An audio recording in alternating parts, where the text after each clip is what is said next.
Lady Gaga's Coachella 2025 set was a theatrical triumph and a masterclass in self-reflection. Nearly a decade after stepping in for a pregnant Beyoncé in 2017, Lady Gaga returned to the Coachella main stage in 2025, this time not as a last-minute substitute, but as a headliner by design. And what she delivered was not just a concert, but a meticulously crafted piece of performance art titled The Art of Personal Chaos. An extension of her new album Mayhem, which debuted at #1 on the Billboard 200 in March. Billed as Mayhem in the Desert, Gaga's 2-hour set was an immersive, genre-bending experience that functioned as both a celebration and a critique of fame.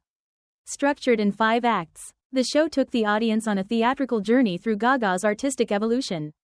Featuring appearances from versions of herself past and present, each a symbol of the contradictions that come with living life in the public eye. Act 1.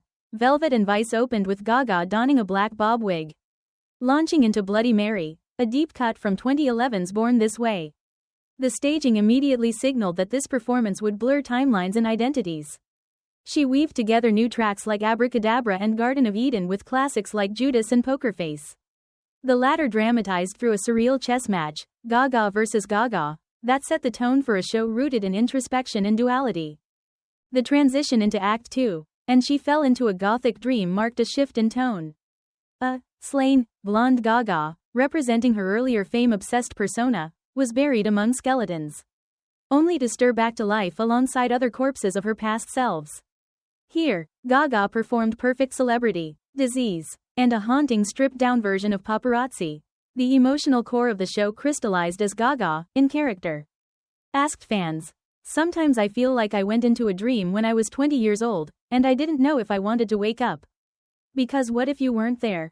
This moment underscored the codependent dynamic between fame and fanbase, a recurring theme in Gaga's career, dating back to her debut The Fame. But in Mayhem, that theme takes on new gravity, exploring the darker, more disorienting side of stardom. Act 3. The Beautiful Nightmare That Knows Her Name brought a burst of industrial energy with the help of French producer Gesaffelstein. Tracks like Killa, Zombie Boy, and How Bad Do You Want Me painted a sonic landscape both gritty and glamorous, further pushing the idea that Gaga's world is one of contradictions. A cameo by Bruno Mars, via their hit Die With a Smile, added a surprising jolt of pop spectacle to the otherwise shadowy act. In Act 4, To Wake Her Is to Lose Her, Gaga returned to her present-day form and reclaimed control. She delivered an explosive Born This Way alongside fireworks, only to bring the energy back down for a reflective finale.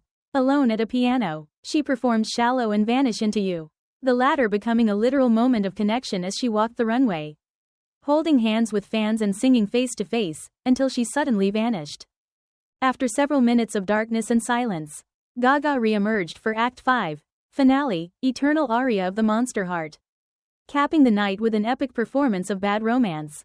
With the final line, "You know that I want you. You know that I need you," she didn't just perform a hit, she reframed it as a heartfelt dialogue between artist and audience, exposing the vulnerability that fame often demands to keep hidden. Gaga's Coachella set was more than a showcase of new material or a nostalgic trip through her discography. It was a bold, conceptual statement that explored the price of fame, the personas one builds to survive it, and the personal chaos that often lies beneath the glittering surface. Through intricate staging, choreography by Paris Goebel, and a commitment to storytelling, Gaga reminded the world that she is not merely a pop star, she's a performance artist in total command of her medium. With Mayhem as both album and narrative backbone, and the Mayhem Ball Tour on the horizon, Gaga has redefined what it means to headline a festival in the modern era. She didn't just take the stage, she transformed it into a confessional altar, a battlefield of identity, and, ultimately, a love letter to the monsters who made her.